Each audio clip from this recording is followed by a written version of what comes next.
성경 꿰뚫어 읽기 또 예레미야 말씀 이제 요번 주 다음 주 하면 끝납니다. 진짜 너무 긴 시간을 그 다음에 에스겔이 기다리고 있다는 게 또 에스겔은 좀 빨리 나가 보려고 합니다. 그 예레미야 46장부터 51장까지는 여러분 46, 47, 48, 49, 50, 51 이 6장은 사실은 이스라엘과 남유다에 관한 예언이 아니고요. 이방 민족에 대한 예언입니다. 전체 다. 그래서 52장에는 여러분 잘 아시겠지만 열왕기하 25장이 예레미야 52장하고 똑같습니다. 나중에 집에 가서 보시면 몇 개의 단어, 문장 배치만 조금 다르고, 그래서 이제 예레미야 마지막 52장은 시드기야 왕이 끌려가고 하는 이야기, 눈이 뽑히고 뭐 이런 이야기로 이제 끝을 맺는 게 거의 똑같은 본문이 있다. 제가 말씀드렸고요. 그래서 이제 46장부터 51장까지 이제 이방에 대한, 열방에 대한 심판에 관한 말씀. 그러니까 남유다에 대해서 계속 얘기했잖아요. 너희가 왜 애굽을 의지하고 왜 바벨론을 적대시하느냐, 뭐 내가 바벨론을 통해서 내 역사를 이루어간다고 말하지 않았느냐, 계속 그런 이야기 나오거든요. 그래서 급기야는 지난주에 보면, 지난주에 한 주 쉬었죠. 그 전주에 보면 예레미야도 이집트로 끌려가잖아요. 그러니까 고관들에 의해서, 남유다의 고관들이 예레미야가 너가 왜 이런 헛소문을 퍼뜨리느냐, 뭐 다시 회복시키느니, 뭐 여기를 지켜야 된다느니 왜 이런 말 하느냐, 너도 이집트로 가자. 그래서 가서도 예레미야는 예언을 하잖아요. 그래서 오늘 저희가 지난주에 마지막 예레미야의 예언이 뭐예요? 바룩에게 말해라, 하나님이 너와 함께 하시겠다. 그리고 너는 내가 보호해 주겠다. 그래서 예레미야와 바룩에게, 그래서 제가 여러 번 말씀드렸잖아요. 바룩은 하나님이 보호해 주신다는 것을 보지 못하고 깨닫지 못해서 이제 죽었구나, 망했구나 생각했는데, 예레미야가 바룩에게 눈을 열어서 보라, 하나님이 너를 구원해 주겠다, 이렇게 약속해 주신 말씀으로 끝났어요. 여기로 이제 어떻게 보면 예언서는 여기서 남유다에 대한 예언은 끝난 겁니다. 그래서 이집트로 예레미야가 전쟁을 피해서 끌려갔고, 그런데 예레미야는 거기에 간 사람들도 하나님께서는 반드시 너희들을 지켜주시겠다. 그러나 이집트로 끌려간 너희들이 하나님의 말씀을 어겼기 때문에 그것에서도 너에게 재앙이 내릴 것이다. 그래서 이집트가, 여러분, 재앙이 내린다는 게 뭐예요? 바벨로니아가 이집트를 또 멸망시키러 온단 말이에요. 그래서 이집트가 멸망할 때 이스라엘, 남유다에서 온 사람들도 같이 재앙과 기근과 고난을 당하게 될 거다. 그래서 여러분, 예레미야가 이렇게 예언을 오랫동안 거의 40년에 걸쳐서 예언을 했지만 하나님 말씀을 거절하고 회개하기를 거절해서 결국 남유다가 멸망하는 거. 그래서 여러분, 이제 예레미야 애가를 먼저 보겠죠. 에스겔 하기 전에. 애가서를 보면 예레미야가 눈물을 흘리면서 이스라엘 백성을 향해, 남유다를 향해 이렇게 막 슬픔의 메시지를 전하는 말씀을 읽을 수 있고요. 자, 그래서 여러분 이제 넘어가 보면 46장 이집트에 대한 예언입니다.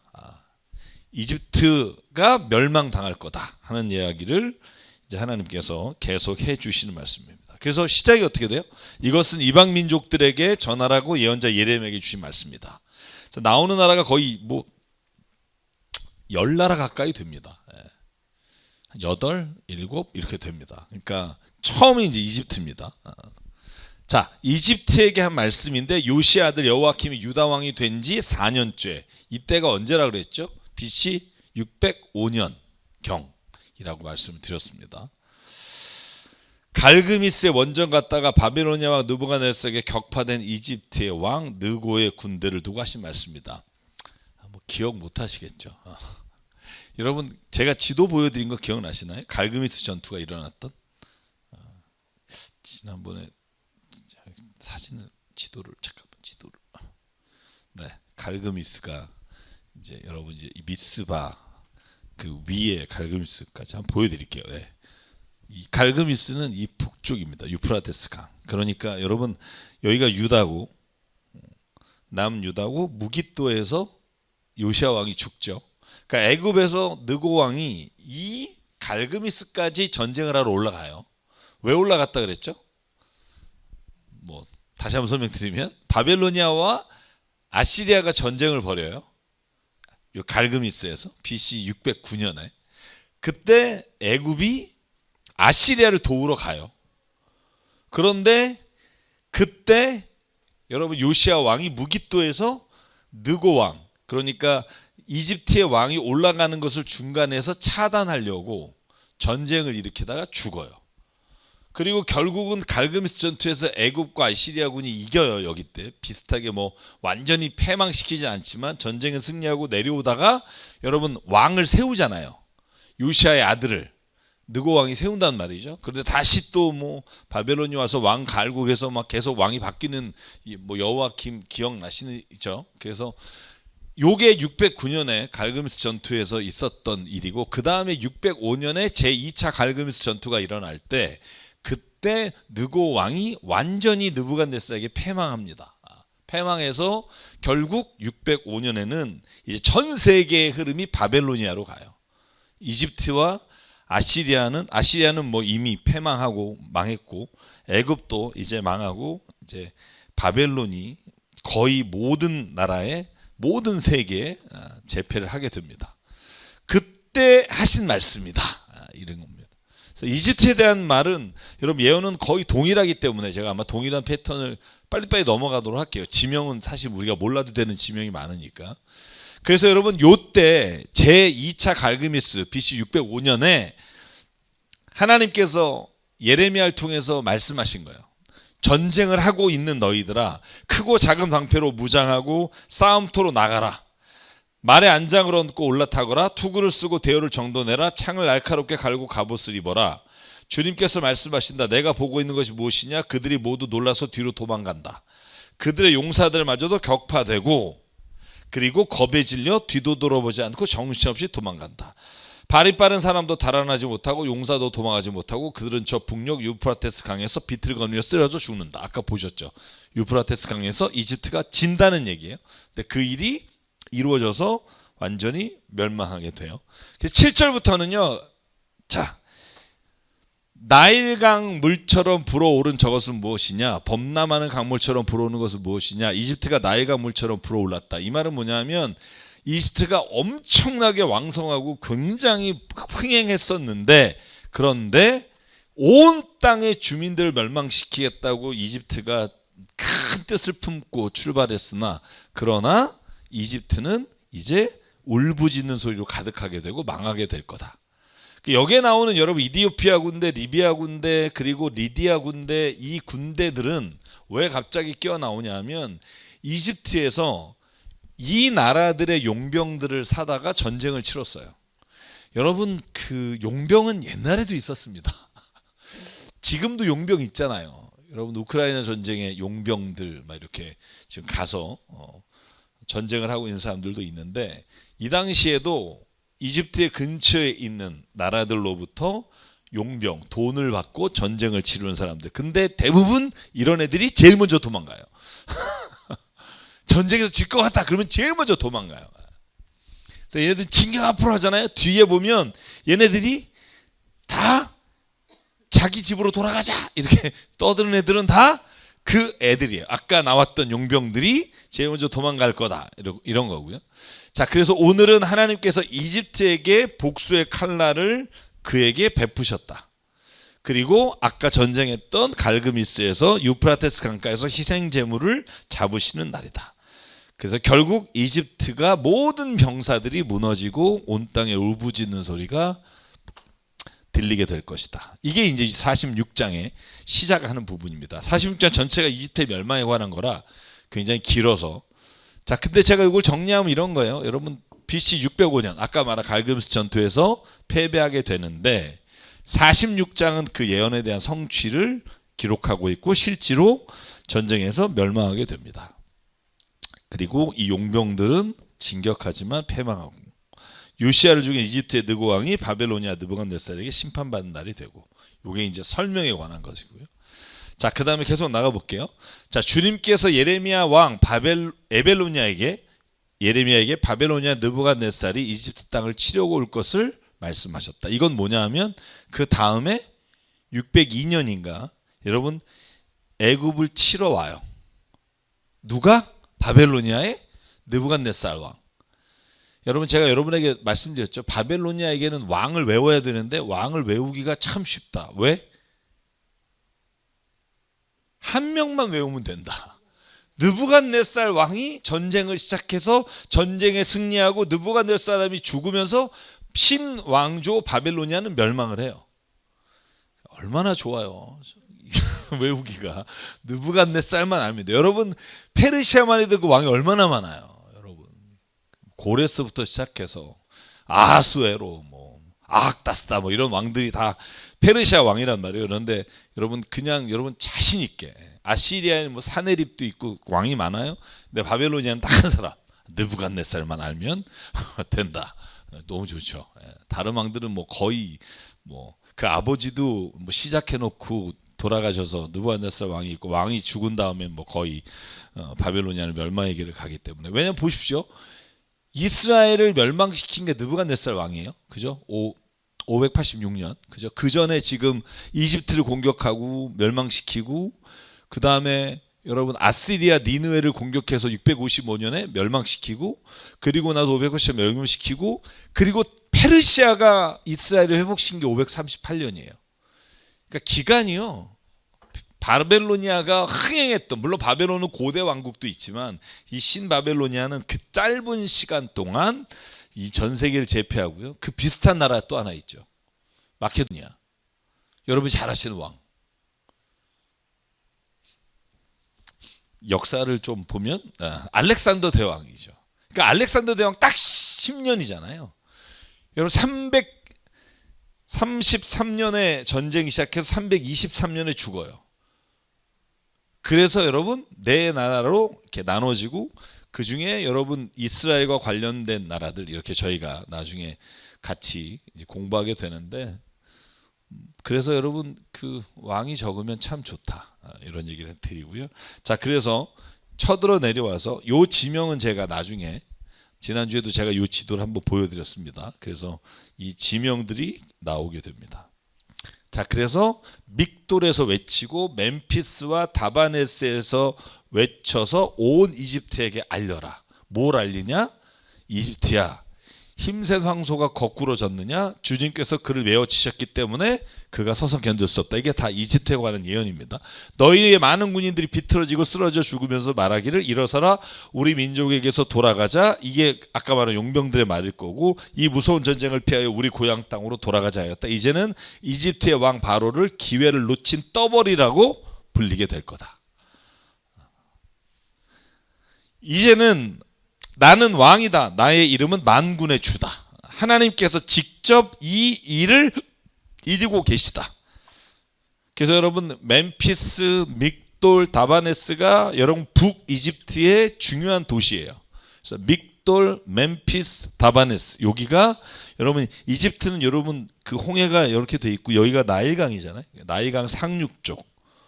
여기서 쭉 올라가면 여기가 이스라엘.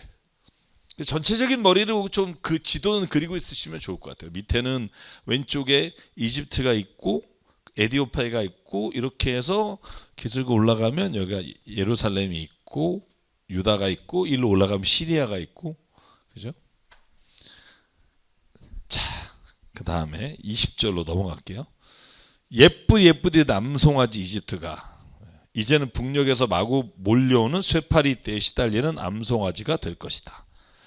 자 이제 예언의 망할 거란 예언입니다. 적들이 군대를 거느리고 밀어닥쳐서 누구죠? 바벨로니아고 그들이 벌목하는 사람처럼 도끼를 들고 이집트를 치러 오면 이집트는 소리내어 도망치는 뱀처럼 달아나게 될 것이다.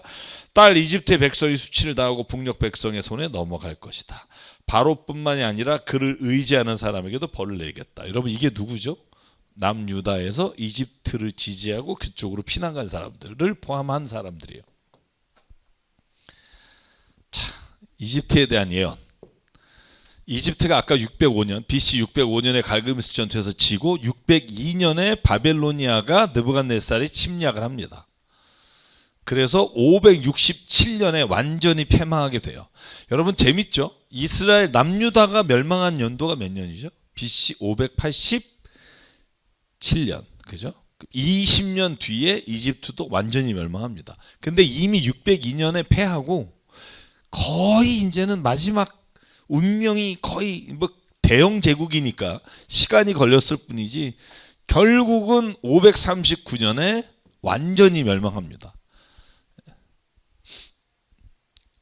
그래서 538년에 여러분 이스라엘 백성이 고레스에게서 이제 고레스로 인해서 해방되게 되고 그때 멸망하게 돼요. 그러니까는 실제로 바벨론에게는 패망하지만 완전한 멸망은 페르시아가 멸망을 시킵니다. 그래서 이집트의 운명은 그렇게 끝나고요. 네.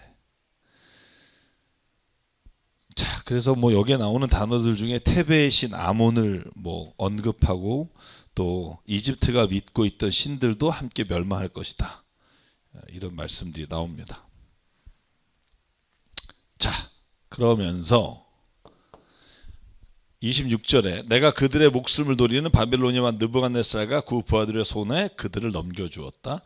그러나 그런 다음에도 그 땅에는 다시 예전처럼 사람이 살게 될 것이다. 나 주의 말이다. 나의 종 야곱아 너는 두려워 말아라. 이스라엘아 너는 무서워하지 말아라. 내가 너를 먼 곳에서 구원하여 데려오고 포로로 잡혀간 땅에서 너의 자손을 구원할 것이니 야곱이 고향으로 돌아와서 평안하고 안정되게 살 것이며 아무런 위협도 받지 않을 것이다. 그러므로 두려워하지 말라. 내가 너와 함께하고 고향 땅으로 돌아오게 하겠다. 여러분 여기에서 이제 마지막 말이 뭐냐 하면 너는 멸망시키지 않을 거다. 그런데 벌을 면하진 못할 것이다. 제가 오늘 아마 주제가 이걸로 갈 것 같아요. 예. 여러분 하나님 우리를 완전히 멸망시키지 않는데 죄에 대한 대가는 받게 될 거다. 안 그랬으면 좋겠는데, 그죠? 내가 죄 졌을 때는 벌 안 받고 다른 사람이 죄 졌을 때는 아주 그냥 공의로 심판하셨으면 좋겠잖아요. 저만 그런가? 원래 우리가 심보가 그래요. 나에게 해를 끼친 사람 하나님 정말 끝까지 찾아가서 끝까지 죄를 물어오셨으면 좋겠고 내가 실수하고 잘못한 건 하나님 은혜로 가려주시고 정말로 주의 영화의 꽃으로 우리를 새롭게 해주시고 막 이런 게 우리 인간의 마음이란 말이에요. 근데 하나님은 내가 너를 지켜주겠다. 두려워하지 마라. 그러나 네가 받아야 될 벌은 면할 수 없다. 여러분 이걸 들으면 어떠십니까? 자, 제가 오늘 이 얘기를 좀 계속해 나가려고 하는데 예언서를 읽다 보면 혼란스러운 게 있어요. 뭐냐면 멸망시키겠다. 근데 진노함으로 너희를 멸망시키겠다. 그런데 마지막에 항상 뭐가 나오냐 하면 뒤에도 마찬가지예요. 이제 여러분 성경 읽다 보면 모압, 에돔, 암몬도 계속 나와요. 멸망에 대한 예언들. 여러분 모압, 에돔, 암몬 이따 지도 보여드리겠지만 이스라엘 백성하고 옆에 있었던 다 형제들이잖아요. 악하게 살았던. 그런데 희한한 건 뭐냐 하면 나중엔 다 회복시켜 주신다는 거예요. 여기 보시면 이스라엘도 회복시켜 주시고 이따가 이집트도 회복시켜 주신다고 나오고 에돔과 모압도 다 하나님 회복시켜 주신다고 나와요. 자, 그러면 멸망시키시겠다고 했는데 그리고 다시 회복시키겠다고 해. 이집트도 마찬가지야. 에돔도 마찬가지야. 도대체 그러면 왜 멸망을 시켰다가 다시 또 하나님께서 구원해 주시고 왜 다시 포로에서 돌아오게 해주시고 또 죄를 지면 또 멸망시켜 주시고 여러분 그래서 이스라엘 백성이 그렇게 멸망해서 성전이 무너진 것만 3번이잖아요. 거의 크게는 2번이지만 저는 이게 우리가 세상을 살아가는 2가지의 법이 있기 때문이라고 생각해요. 2가지의 법. 여러분 세상을 살아갈 때 하나 법으로 사시나요? 그리스도인은 2개의 법으로 살아요. 제가 갈라디아서 말씀을 나누면서 여러분에게 나누어 드린 말씀이 뭐냐 하면 사도 바울이 율법은 나쁜 게 아니다. 우리는 막 율법은 나쁜 거라고 생각하잖아요. 율법은 정말 사람들을 막 하나님의 은혜로부터 못 나가게 하고 믿음의 복음으로 나가지 못하게 하는 거라고 생각하잖아요. 근데 사도 바울은 율법은 몽학성생이다. 다시 말하면 우리에게 완벽한 지혜를 알려주진 못하지만 그러나 율법으로 말미암아 죄가 무엇인지 깨닫게 했다. 이게 사도 바울의 해석이고, 예수님이 뭐라고 말하냐면 율법을 내가 폐하려고 온 게 아니라 율법을 완성하려고 왔다라고 말해요. 그럼 잘 보실래요? 율법이 뭐길래? 율법에는요 두 가지의 법이 있어요. 하나는 종교법과 하나는 사회법이에요. 종교법은 뭐예요? 안식일을 지켜라, 절기를 지켜라, 너희가 제사 드릴 때 이런 방법으로 해라. 이게 종교법이에요. 하나는 사회법이에요. 남의 것을 도둑한 놈들은 5분의 1을 더하여 갚아야 되고, 남을 살인한 자는 그를 목숨도 빼앗아야 되고. 여러분, 이 사회법이 쫙 나와 있잖아요. 이 종교법과 사회법 중에 물론 사도 바울이 갈라디아에서 말하는 핵심적인 법은 율법의 종교법이에요. 할례를 해야 된다, 아니면 절기를 지켜야 된다. 이것으로 인해 너희를 그리스도의 복음으로부터 떠나게 하는 다른 복음이 있다면 그 다른 복음을 전하는 사람들을 너희가 멀리해라, 이런 거죠. 그러니까 종교법으로는 구원받을 수 없다. 그런데 문제는 사회법이에요. 여러분, 도둑질한 사람은 우리나라 지금 법으로 하면 감옥에 가야죠. 아니면 벌금을 내거나, 아니면 집행유예를 받거나, 아니면 사회봉사명령 40시간을 받거나, 뭐 이런 거죠. 제가 말씀드린 게 뭐냐면 죄에 대한 대가는 받게 돼 있는 게 세상의 법이에요. 저는 이 법을 존중하지 않으면 여러분 우리가 세상을 살아갈 수가 없어요. 제가 여러분에게 한번 여쭤볼게요. 만약에 이 세상에 하나님의 사랑의 법과 은혜의 법만 있다, 살고 싶을까요? 전 안 살고 싶어요. 전 안 살고 싶어요. 왜냐? 여기가 하나님이 통치하신 하나님의 나라면 가능해요. 그런데 여기에 그걸 악하게 이용하는 사람과 지금 악인이 있는 상황에서 사람을 죽였는데 은혜의 법으로 다 용서하고 우리 형제님 뭐 이러면, 여러분 남의 것을 사기치고 그 집은 지금 그 빚더미에서 정말 평생을 그러고 사는데 하나님이 당신을 용서해 줬습니다. 이게 드라마에서 말하는, 영화에서 말하는 기독교인들을 향한 비난이잖아요. 네가 나쁜 짓 해놓고 하나님이 날 용서해 주셨다, 이런 개 같은 소리를 왜 하냐는 거예요. 이게 세상 사람들의 말이거든요. 여러분, 세상의 법은요 이 세상을 살아갈 때 너무 필요해요. 그 법을 누가 주셨냐? 하나님이 주셨다는 거예요. 여러분, 사회법을 누가 주셨어요? 하나님이 주신 거예요. 십계명 누가 주셨어요? 이 십계명이 은혜법이라고요? 아니요. 여러분, 십계명은 은혜법 아닙니다. 살인하는 자는 돌로 쳐 죽여라, 이게 무슨 은혜법이에요? 무서운 법이지. 그죠? 도둑질하는 사람 봐줘라, 아유 사랑해라, 하나님의 사랑해라고 했지 않니? 도둑질하는 사람도 정말 사랑으로, 사기친 놈도 사랑으로. 여러분, 하나님 이렇게 안 가르쳤어요. 도둑질한 자에게는 그가 5분의 1을 더하여 갚아야 되고, 갚을 뿐만 아니라 다시 원상회복시켜야 되고, 이게 하나님이 세우신 세상의 질서와 법이란 말이죠. 만약에 정말 이 법이 없다면 세상은 혼탁하고 살 수 없고 힘 있는 사람이 억누르고 사는 세상이 될 거예요. 저는 그래서 여러분, 세상은요 세상의 법과 함께 하나님의 법을 완성하기 위해서 주신 거지 세상의 법을 무시하기 위해 주신 게 아니라고요. 제가 설교할 때 그러잖아요. 마태복음 7장, 5장, 6장, 7장 하면서 여러분 오른쪽을 대면 왼쪽을 대라고 하십시오. 뭐 여러분 오리를 가자면 십리를 가야 합니다. 속옷을 달라면 겉옷을 줘야 합니다. 여러분 다 이렇게 사는 사람이라면, 모든 사람이, 이 법은 은혜로운 법이에요. 근데 이 법을 가지고 사는 사람을 이용한다면 이 법은 악한 법이 돼요.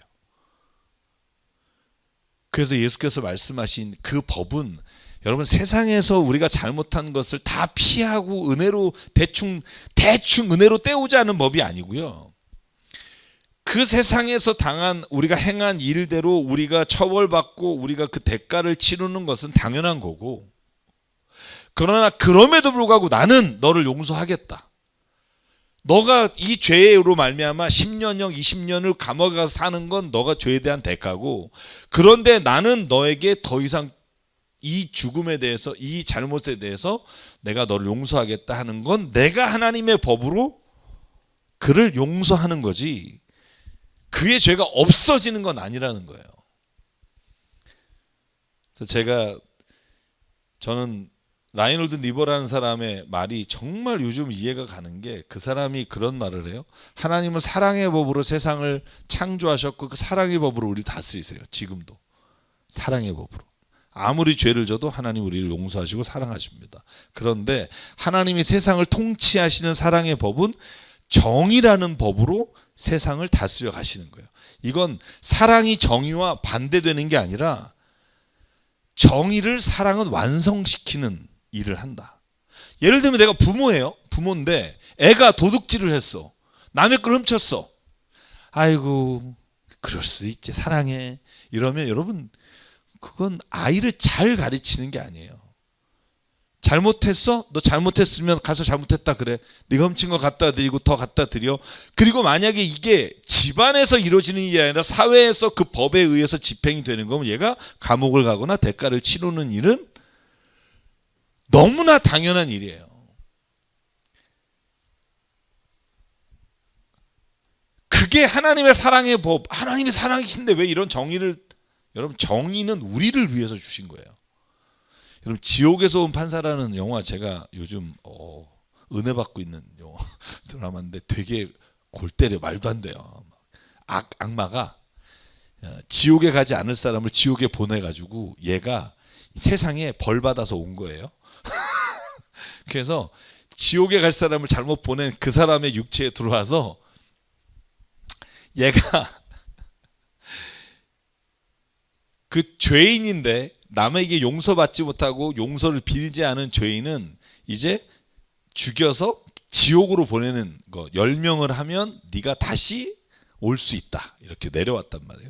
그래서 이 사람은 법정에서 얘가 분명히 사람을 죽였는데 모든 사람 심신미약 이래가지고 막 집행유예 받으면, 이러면 이 판사는 집행유예 받게 하고 무죄를 선고해요. 그러면 욕 바가지로 하죠. 아니 저 판사가 돌았냐, 어떻게 이 죄를 졌는데 무죄를 줬냐. 왜 무죄를 주시는 이유는 감옥에 가면 죽이기 어려우니까 무죄 선고해서 나오면 죽이어서 지옥 보내려고. 근데 이 지옥에서 온 판사가 뭐라고 말하냐면 이래요. 아니 내가 좋은 일 하는 거 아니야? 당신 아버지를 죽인 사람이 지금 한 10년 살다가 그러다가 다시 나올 텐데 내가 죽여서 지옥 보내면 너네가 좋아되는 거 아니야? 그런데 좋아하질 않아요. 왜냐하면 아버지가 억울하게 죽었는데 얘는 교통사고로 죽거나 얘가 어떻게 죽으면 죄의 대가를 받았다고 생각하는 게 아니라, 우리 아버지가 억울해서 어떡하냐고, 저 인간이 심판받고 저 사람의 죄가 드러나야 되고 미안하다는 말을 듣고 싶은데. 그래서 저는 그걸 보면서 무슨 생각했냐면, 인간은 영원한 하나님의 나라와 지옥에 가는 것도 중요하지만 이 세상에서 잘못한 일에 대해 판단받고 그 시시비비를 가려주는 게 세상의 정의의 법이, 하나님의 사랑의 법을 실천하는, 세상에 주시는 하나님을 다스려가는 법이다. 저는 사실 제가 대학원에서 공부할 때 이 라이놀드 니버의 이 말을 이해를 못하는데 요즘 이해가 가요. 드라마가 저에게 깨달음을. 죽어서 지옥 갈 거니까 지금은 걔가 잘 살아도 돼. 여러분 이걸로 마음이 해결이 안 돼요. 그래서 여러분 아모스와 예레미야를 다시 읽어보니까 뭐가 제가 공감이 되냐면 이런 거예요. 예레미야가 그렇게 말해요. 너희가 이 세상에서 공의와 공평으로, 정의와 공평으로 다스려야 된다. 왜냐하면 안 그러면 억울한 사람이 생기게 되고 그 억울한 사람으로 말미암아 하나님이 기뻐하지 않으신다. 여러분 아모스가 정의를 하수같이 흐르게 하라, 이 말이, 저는 하나님이 사랑의 하나님인데 왜 이런 말을 아모스가 했을까? 왜냐하면 그게 이 세상을 다스리시는 하나님의 사랑의 법이 이루어지는 과정이라고 저는 봐요. 그래서 여러분 성경에 보면 죄에 대한 대가, 하나님이 회개하라, 돌아와라 말했지만 계속해서 우리가 뭘 잘못했냐라고 회개하지 않는 사람들에게 하나님이 이런 일, 죄에 대한 대가를 이루시는 것도 나는 하나님이 이 땅을 하나님의 통치와 다스림 안에 두신 게 아닐까. 그래서 그리스도인은 저는 이와 같이 공평과 정의가 이 땅에서 흐르도록 하는 것도 저는 하나님의 은혜라고 봐요. 그런데 거기에 하나님의 법, 은혜의 법, 사랑의 법을 더하라는 거죠. 그러니까 누군가가 나에게 야, 너 내가 너한테 잘못했어도 너 하나님이 용서하라 그랬잖아. 예수님이 용서하라는데 너 왜 용서 안 해? 이러는 인간은 벌을 받아야 된다. 왜냐하면 그건 하나님이 하시는 거고 내가 은혜의 법으로 더할 수 있으나 하나님이 이 땅에서 주시는 법은 잘못한 자가 그 잘못한 대가를 받는 것이 이 땅에서 사람들이 살아가는 세상을 이끌어가는 하나님이 주신 자연법이다. 그런데 쥐새끼처럼 도망가는 사람도 있죠. 그죠? 그럴 때 이제 하나님이 그러죠. 억울한 걸 풀어주실 거다. 사람은 온전한 선을 이루지 못하지만 하나님 나라는 결코 하나님이 심판하실 때에는 결코 그런 일이 없을 거다. 이제 그걸 믿는 거죠. 자, 그래서 47장으로 넘어가면 자, 이제 48장 이제 이렇게 마무리를 짓고요. 47장에 넘어가면 블레셋에 대한 예언이 요것 47장 한 장이 다 블레셋에 대한 예언이에요. 네. 그리고 7절까지밖에 없어요. 가장 짧은 블레셋에 관한 블레셋은 여러분 그냥 지시대로 보여드리면 5개의 성읍으로 이루어져 있잖아요. 이제 블레셋은 에글론 가드 아스글론 가자. 그죠? 이렇게 5개의 여러분 이게 어디 나와요? 사무엘상에 그죠? 사무엘 하겠네요. 그죠? 다윗이 그죠? 법궤를 가지고 올 때 요 지역을 이렇게 뭐 그죠? 그리고 그 전에 그 사무엘상에도 그 베스메스에서 이렇게 하나님의 법궤를 보낼 때 또 여러분 엘리 제사장이 홈리와 비누아스 아들이 전쟁 나갔다가 다 뺏기잖아요. 그게 돌아오는 그죠? 그걸 갔더니 뭐 가디에 뭐 그들의 신이 고꾸라져서 팔다리가 부러지고 막 이런 일 나오잖아요. 그 지역들이 다 여기입니다. 여기에 대한 멸망을 예언하는 게 47장이에요. 자, 블레셋을 볼까요? 블레셋 사람을 두고 예언하는데 북녘으로부터 물이 흘러오는 거예요. 이게 바벨로니아입니다. 북쪽에서 온다. 지금 바벨로니아예요. 예레미야는. 강물이 땅과 땅 위에 있는 모든 것을 휩쓸고 지나가고 모든 주민이 통곡하고 군마들의 요란한 말발굽 소리와 덜컹거리는 달려오는 병거들의 손하나 바퀴 소리에 아버지들은 손이 풀려서 자식들을 돌볼 겨를도 없고 블레셋 사람들은 모두 파멸시키고 두루와 시돈에서 올 수 있는 최후의 지옥물들을 모두 멸절시킬 그날이 왔다. 크레타 섬에서 살아난 블레셋 사람들 나주가 멸망시키겠다. 여러분 이게 무슨 말인지 복잡하죠. 자, 그냥 요약하면 두로와 시돈은 아마 여러분 잘 아시겠지만 이 페니키아 지역 두로와 시돈이 여러분 블레셋이 그 밑에 있는 지역이에요. 두로와 시돈과 지도를 붙이면 이런 거죠. 그 다음이구나. 자, 두로와 시돈이 위에 있단 말이에요. 그죠? 요게 블레셋이고 요 위에 두로와 시돈이 있단 말이죠. 그래서 아마 그들이 동맹 관계가 있었을 거라고 생각하는 거예요. 그래서 요 두 나라가 지원군을 보내도 멸망할 것이고 크레타 섬에서 살아남은 블레셋 사람들 여러분 원래 블레셋 사람들이 어디서부터 왔을까? 학자들만의 이견이 있지만 대부분이 동의하는 게 뭐냐면 크레타 섬에서 이쪽 가나안 땅으로 들어온 사람들이 블레셋이었을 거라고 봐요. 그래서 크레타 섬에는 블레셋 사람들의 원족격인 사람들이 있었을 거고 그래서 크레타 섬에서 살아남은 블레셋 사람들에게도 내가 말하는데 내가 그들도 멸망시키겠다. 그래서 사실은요 이 바벨로니아가 전체를 점령할 때 이제 모든 땅을 점령하게 돼. 그래서 여기 블레셋의 도시였던 가사는 슬픔에 겹고 아스글론도 통곡을 하게 되고 이렇게 해서 블레셋은 망하게 될 것이다. 내가 그 칼을 보냈는데 그 칼이 어떻게 가만히 쉬고 있겠느냐? 그 칼은 아스글론과 해변 지역을 치라고 내가 보낸 것이다. 그래서 블레셋은 이렇게 패망하게 될 것이다. 이렇게 예언하는 게 47장입니다. 그다음에 48장까지 오늘 한번 가보죠. 48장이 여러분 이제 읽어보면 요거만 한번 체크해 볼게요.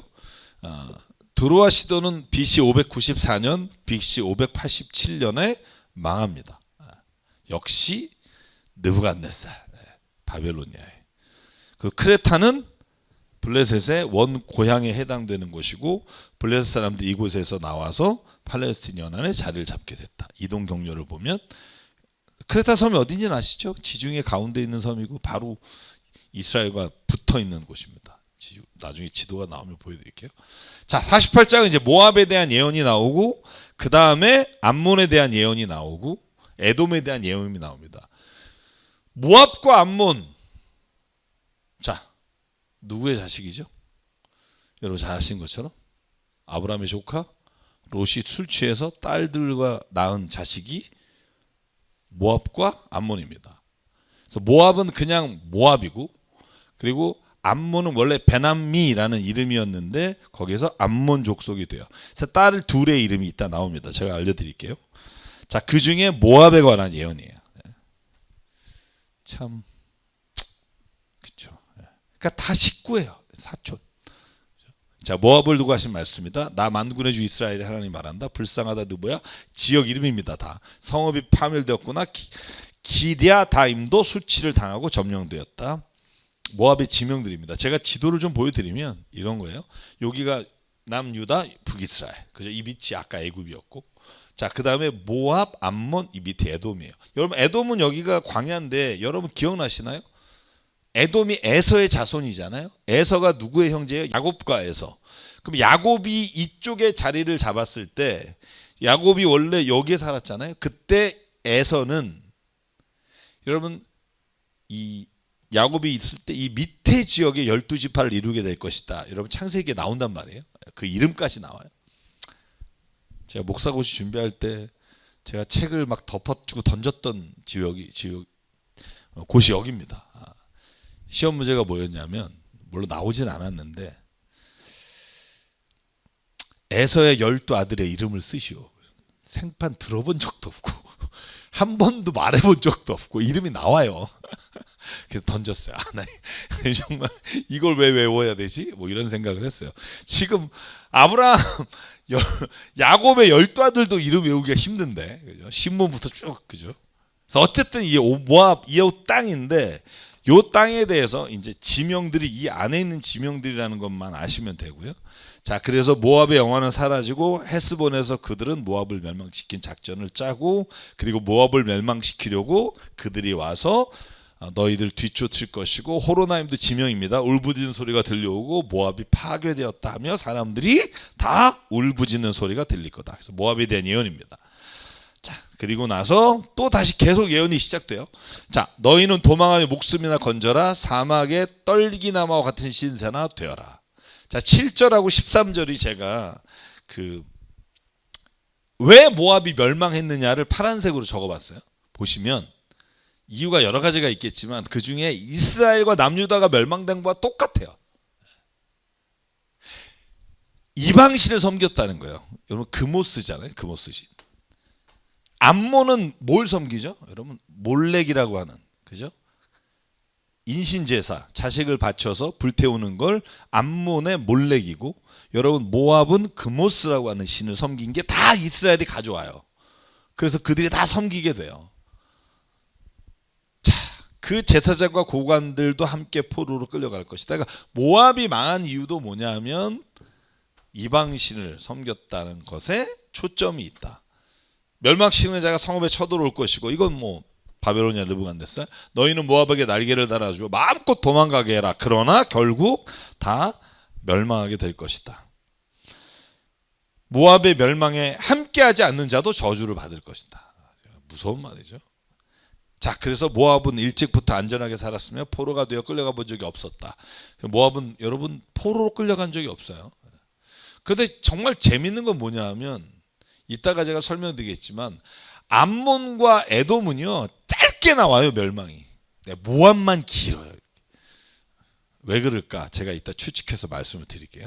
자, 어쨌든 나 주의 말이다. 이제 모든 모압 사람들은 다 그 병들이 깨지고 술도 다 마시게 안 될 거다. 왜 모압이 멸망됐느냐? 13절, 마치 이스라엘이 베델을 의지한 것처럼 모압이 금오스 신 때문에 수치를 당할 것이다. 여러분, 이스라엘이 베델을 의지했다는 게 뭔 말일까요? 저도 이걸 뭐지? 그러고 찾아봤는데, 언제 베델을 의지했지? 베델이 지명인데, 그죠? 이 말은 여러분 기억나시나요? 남쪽과 북이 나눠졌잖아요. 솔로몬 죽고 나서 북쪽은 여러분 여로보암이 10개의 지파를 가지고 세웠고, 남유다는 르호보암이 솔로몬의 아들이 이어서 통치를 했잖아요. 그래서 북쪽은 19명의 왕, 남쪽은 수명의 왕이 다스렸는데 북쪽은 예루살렘이 없어요. 어디서 제사를 드려? 자꾸 예루살렘을 가려고 해요. 그러니까 여로보암이 어떻게 했냐면 남쪽으로 못 가게 하려고 베델과 단에다가 금송아지를 만들어 놓고 이것이 우리가 섬기는 하나님이다 하며 베델과 단에 제사 드릴 수 있는 곳을 세웠단 말이죠. 그것을 상징하는 거예요. 그리고 단보다는 베델이 훨씬 컸죠.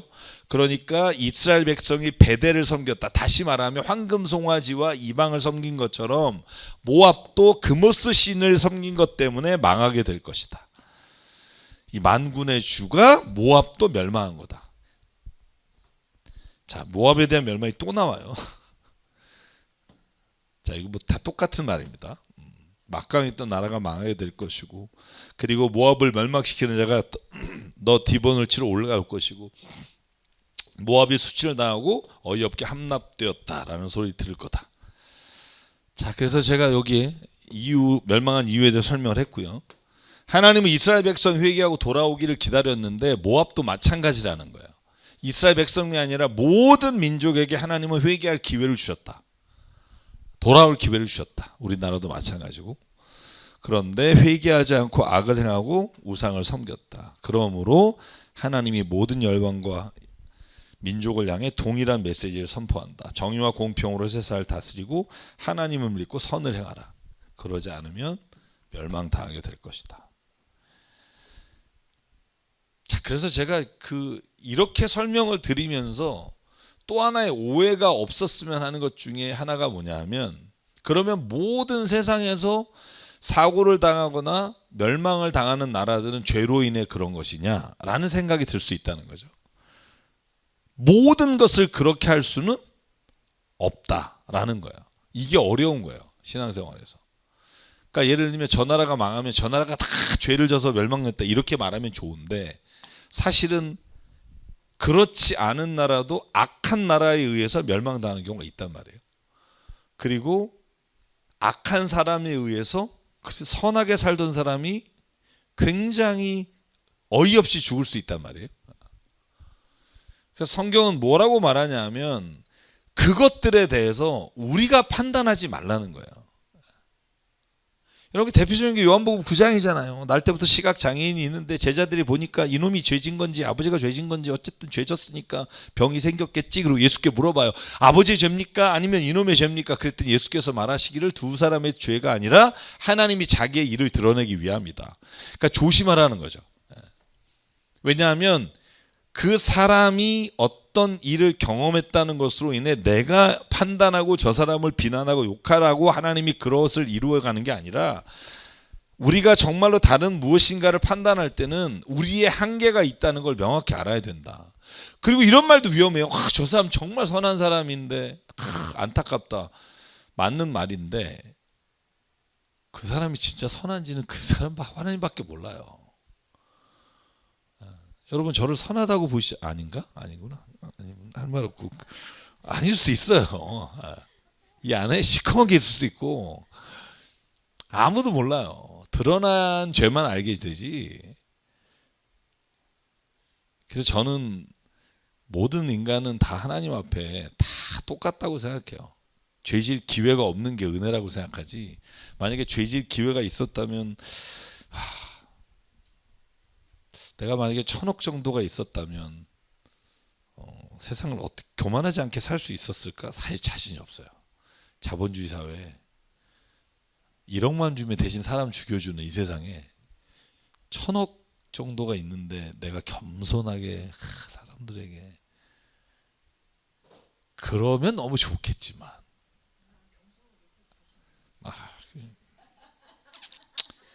그래서 안 주시나 보다.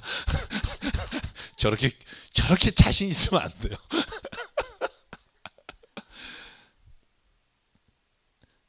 사실 그래요. 그래서 사도 바울이 그런 말 하는 게 정말 많은 것 같아요.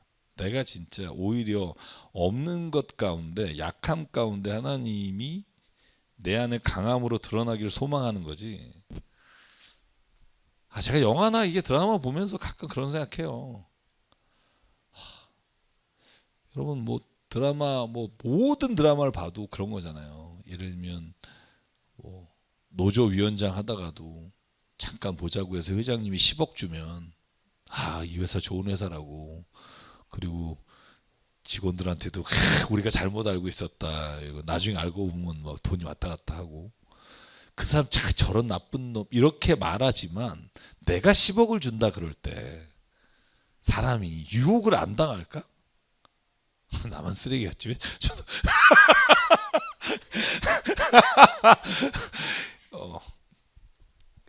이게 저는 그래서 이런 거예요.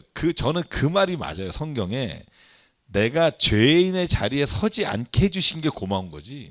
내가 만약에 거기에 섰다면 사실 나는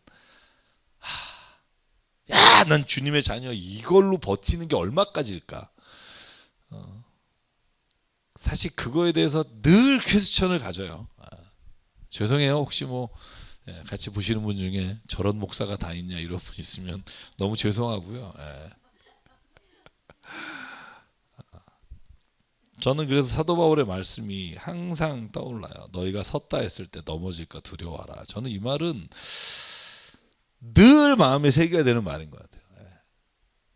정말 어려울 때는 주님 찾고 막 이렇게 무릎 꿇었던 분이 한두 명이 아니에요. 근데 그분들이 또 세상에 가셔서 승승장구하시면 안 보이시다가 또 그게 나쁘다는 게 아니라 인간이라는 거예요. 인간이 가지고 있는 그래서 야고보가 오죽하면 그런 얘기 하겠어요. 욕심이 잉태한 적 죄를 낳고 죄가 장성하면 사망에 이른다.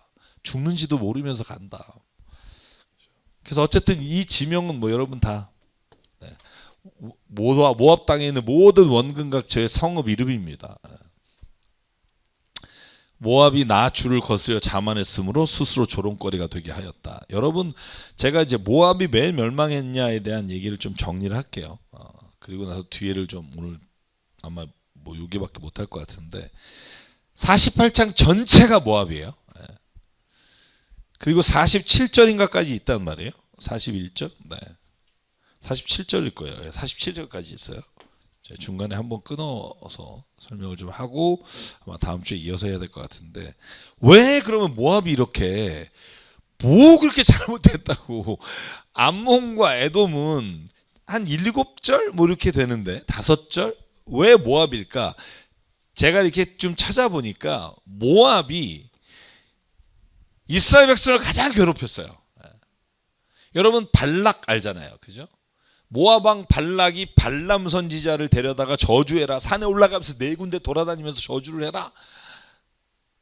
그 말은 뭐냐 하면 모압이 다른 에돔이나 아니면 그 주변에 있었던 암몬보다 훨씬 더 이스라엘 백성에게 저주를 품고 하나님의 백성을 해하려고 했다는 걸 알 수 있고요. 여러분 두 번째는 지금 요 본문에 제가 요 본문 나와서 하고 하려고 하는데, 나 주를 거스려 스스로 조롱거리가 되게 했다라는 말은 아마 추론하기를 남유다 백성이 3차에 걸쳐서 포로로 끌려갈 때, 모압은 포로로 간 적이 없거든요. 포로로 끌려갈 때 그때 아마 이 모압 사람들이 그들을 조롱하며 이스라엘 백성을 향해서, 남유다 백성을 향해서 그들이 비난하며 비웃었을 거다. 그것 때문에 성경에 바벨로니아로부터 모압이 멸망당하는 것에 대해서 상세하게 기록하고 있고 지역별로 기록하고 있는 게 아닐까. 이건 제가 앞에서 말했기 때문에 넘어가고요. 그래서 오늘 모압이 이제까지는 이스라엘의 조롱거리를 삼지 않았느냐 이 말. 그래서 여러분께서 남이 어려움을 당할 때 조롱하지 마십시오라고 말씀을 드려요. 왜냐하면 그 조롱이 나에게로 온다. 제가 마태복음 7장에 그런 거죠. 너희가 남을 비난하며 그 비난을 한 대로 내가 비난을 당할 것이다. 모압 백성아, 바위 틈 속에 자리 잡고 숨어라. 안 그러면 다 죽는다. 이렇게 선포하시고. 우리가 몇 시에 시작했죠? 여기까지 할게요. 네, 여기까지 하고 다음 주에 끝날 수 있을 것 같아요. 왜냐하면 48 마지막 49, 50, 51, 50인데 52장은 뭐 거의 열왕기 할 때랑 똑같은 본문이기 때문에, 그리고 뒤에 남은 나라들이 짧은 나라들, 엘람이라든지 뭐 마지막 51장 전체는 바벨론에 대한 멸망 예언입니다. 그래서 여기까지 살펴보도록 하겠습니다. 주 안에서 한 주간 동안 평안하십시오. 샬롬.